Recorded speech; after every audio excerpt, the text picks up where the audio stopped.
As of today, the 1st of April 2024, Scotland has become even more tyrannical. Yes, under the leadership of Humza Useless Yusuf, we now have the SNP police coming after people for making controversial jokes. You could be arrested in your own living room. Now, these new so-called hate crime laws have already been criticised, they've been trying to be blocked, but unfortunately, of course, the whole of Scotland has been dominated by the far left, the Scottish Greens and the SNP being in charge, and the Labour Party being completely useless. Now, Rob Hay, who's the president of the Association of the Scottish Police Superintendents, or the ASPS, warned of a surge of reports of hate crimes driven by people wishing to score points against their opponents on social media. He said that obviously police officers will be caught in the middle, with all the people accusing of hate crime feeling aggravated and everything else, and the whole thing could actually damage the public trust in the police force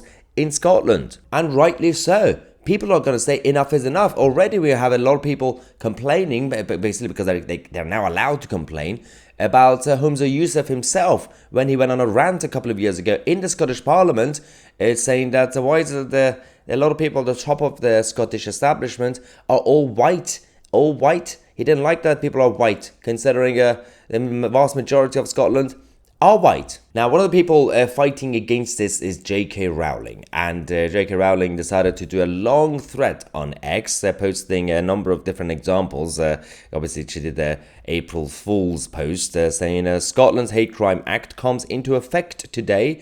Women gain no additional protections, of course, but well-known trans activist, Beth Douglas, a darling of the prominent Scottish politicians, falls within a protected category. Woo! She also said that the lovely Scottish lass and convicted double rapist, Bryson, if you guys remember Bryson, found her true authentic female self shortly before she was due to be sentenced. Misgendering is hate, so respect people's pronouns. She also did this, the fragile flower.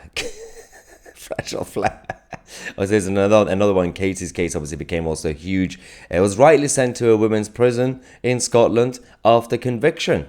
This ensured she was protected from violent, predatory men. Oh yes, so evil. And of course, Samantha Norris was cleared of exposing her pee to, of course, 2 children, 11-year-old girls. Hooray! Unfortunately, she was then convicted for possession of 16,000 images.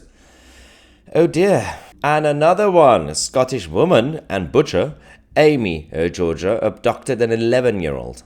Yep. While dressed in female clothing, so women's rights.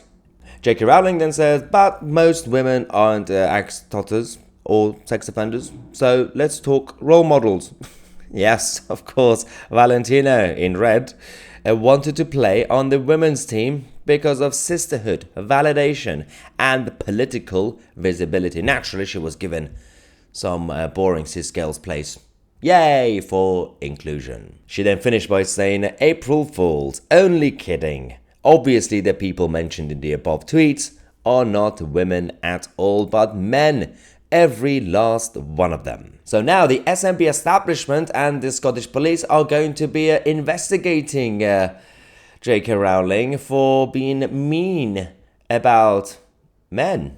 That's why JK Rowling decided to post this, saying, I'm currently out of the country, but if what I've written here qualifies as an offence under the terms of the new act, I look forward to being arrested when I return to the birthplace of the Scottish Enlightenment. Now, I don't agree with JK Rowling on many of the political issues because she's a leftist, as you guys know, but she's fighting a good fight, and we must all speak out in favour of truth. Otherwise, what is the point of all this?